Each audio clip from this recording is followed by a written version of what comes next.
All right, as this tragic incident took place, DT India correspondent Caroline Malone joins us from Baltimore with more details.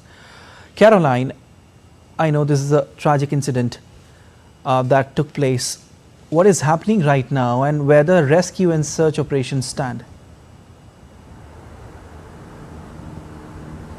Absolutely, it is a really tragic and massive incident that's happened not just less than a day ago, really, here in the United States. And the search and rescue tragically has been called off. And part of the reason for that, we've heard from officials, is that these are very difficult circumstances. They're very difficult circumstances for the search and rescuers who are trying to find potentially anyone who's come off this bridge. But also, it really decreases the chances of finding anyone alive at this point. The water beneath the bridge, where anyone who came off the bridge is likely to have fallen into, is around 8 degrees Celsius, and that's the type of conditions that people really can't survive for long, approximately 1 hour potentially or less. So really unlikely, this 21 hours after the incident, that anyone has survived if in fact they did end up in the water. That does mean, though, that we move on to a different part of this accident, and really that the investigation can ramp up now. The NTSB, the National Transportation Safety Board, has a team here. They've started their investigation, and because the search and rescue has now ended, they can now board the ship. They were waiting for that to finish before they boarded the ship.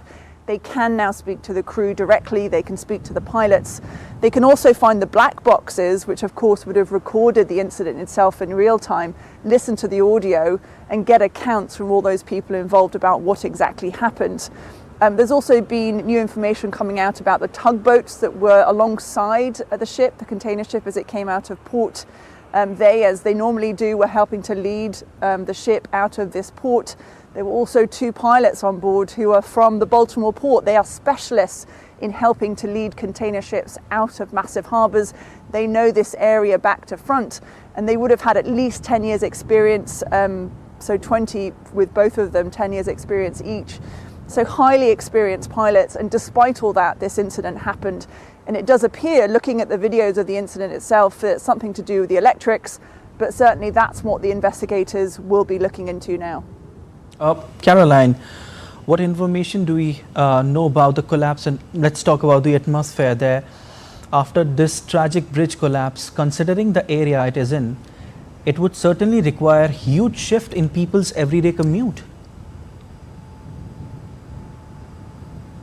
Absolutely, you're right there. I mean, this is an absolutely tragic incident to have happened, and people in Baltimore are in shock, and especially because this bridge itself is very iconic. It's been there decades, 50 years, and is also very important for commutes, as you point out. Yeah. Something like 30,000 people were using that bridge every day up until the point of the accident.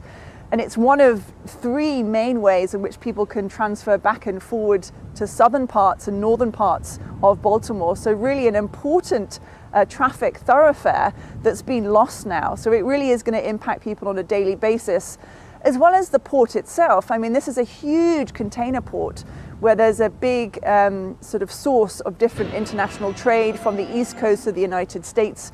It's one of the biggest ports in the United States for some industries, including automobiles and also different types of construction materials that are moved to different parts of the US, but also globally.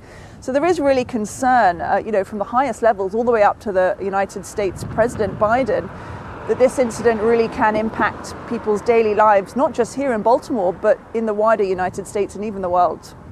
Well, Caroline, this is a rapidly developing story, and we keep taking updates from you. But as of now, we leave it there. Thank you so much for joining in.